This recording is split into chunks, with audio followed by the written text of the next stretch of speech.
Back to school? The largest school board in Canada is hit with a data breach. The breach from last year continues to claim victims. And why has the city of Columbus tried to get a restraining order against a whistleblower who revealed that the city had been hacked? Welcome to Cybersecurity Today. I'm your host, Jim Love. Toronto District School Board, Canada's largest school board, with 582 schools and about 235,000 students, has confirmed a data breach affecting student information. This breach stems from a ransomware attack discovered in June.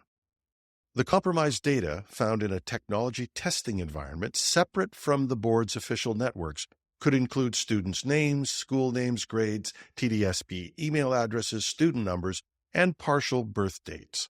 The Lockbit ransomware gang has claimed responsibility for the attack.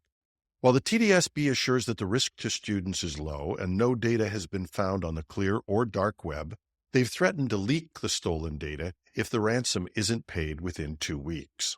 The school board has taken immediate action, including isolating the affected systems, enhancing security measures, and notifying law enforcement and privacy authorities.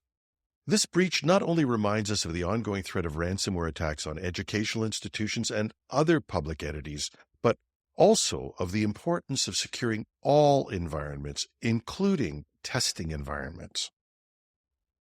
The MoveIT breach from last year continues to claim victims. Listeners will remember that the popular file share utility was hacked last year by a group called CI0P and had an enormous number of victims, estimated at 2,700 organizations and 96 million individuals affected. But unlike a typical ransomware operation that might contact companies individually directly, CI0P chose to post hundreds of separate notices on their victim shaming site, likely due to the massive scale of the attack and the number of victims to contact. And it appears that perhaps due to the volume, they may have missed naming and shaming one or more victims. The Texas Dow Employees Credit Union, or TDECU, has disclosed a data breach affecting over 500,000 individuals, more than its entire membership. The breach, linked to a vulnerability in Progress Software's MoveIT file transfer system, went undetected for an astonishing 14 months. While the ransomware gang CI0P began exploiting the MoveIT vulnerability in May 2023, TDECU only discovered the breach on July 30th, 2024. This is unusual given that Progress Software notified customers and issued a patch within days of the initial exploit. The stolen data includes sensitive information such as full names, social security numbers, and financial account details. TDECU's delayed discovery raises some questions about their cybersecurity practices and monitoring systems. TDECU has notified authorities and sent letters to all of the affected individuals, and they are offering support to potential victims of the hack, including credit monitoring. Over the weekend, we were contacted to make us aware that the city of Columbus, Ohio's capital, Columbus, fell victim to a ransomware attack by the Ricida Group. Initially, reports suggested 6.5 terabytes of data were potentially stolen. Those systems might not have been encrypted. The city's IT systems, including police dispatch centers, were taken offline as a precaution. Now, the writer pointed out that this breach had gone largely unreported due to it happening right around the time of the CrowdStrike issue. Despite Mayor Ginter's initial assurances of data safety, 3 terabytes of stolen data appeared on the dark web after the city refused to pay the ransom. A local cybersecurity expert's analysis revealed sensitive information, including employee payroll data, police officer details, criminal records, and even more sensitive information. According to another source, this could also have included identities of undercover police, domestic violence victims, and even child rape victims. So there's a lot of questions about how this happened, and possibly some criticism of the city. Our contact noted that the incident raises critical questions about the city's cybersecurity practices. He also questioned how Columbus could still be running its own Microsoft Exchange servers in 2024, and how a city of this size lacked proper network segmentation and security measures. All valid questions. And there have been actions taken against the city. The local police department has filed a class action lawsuit against the city for lack of transparency and data protection. But here's where the story gets into something that our contact was concerned about.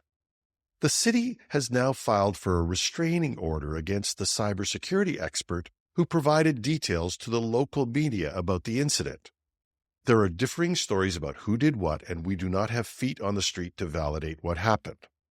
But the city is reporting that it's not going after the whistleblower for embarrassing the city, but because he might be trying to give the information to others. And the city did not provide any proof to support this. So the whistleblower, who goes by the handle Connor Goodwolf, is making no comment and retaining a lawyer. Now here's where we take issue with this.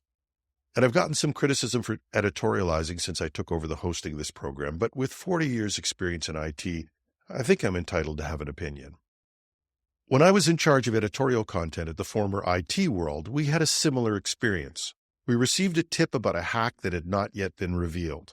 With that tip, we were shown some information to prove that the hack had actually occurred. That information was available on the dark web. When we ran the story, the company had their lawyer issue a demand that we reveal everything we knew and destroy the data we had. If they'd asked nicely, we'd have destroyed the data. But we did have to retain some proof of our story's veracity. And for us, the only use of that seized data was to ensure that we'd been accurate in our reporting and could prove it. And that might not seem like much, but the threat of legal action has to be taken seriously. While we had some insurance, we had to get our own lawyer, and if this had gone to a lawsuit, it would have been costly both in time and resources, something any struggling publication would feel the impact of. So we finally agreed to destroy the data, but not to reveal our sources. This time, it's not a company, it's an individual that's targeted, perhaps one that has even less resources to deal with than we did. And my question is this: if we value transparency, shouldn't government departments, cities, states, provinces, countries, doesn't matter, shouldn't they be protecting whistleblowers? And at a time where we find out details of some hacks from individuals who feel that citizens and victims have a right to know, and a small number of security publications and blogs that are trying to inform us, it's even more important that these voices be heard. We thank the listener who brought the story, and we bring this to you for your attention. That's our show. You can find the show notes with links at technewsday.com or .ca. Take your pick. As always, if you have opinions about this, you can contact me at editorial@technewsday.ca. I'm your host, Jim Love. Thanks for listening.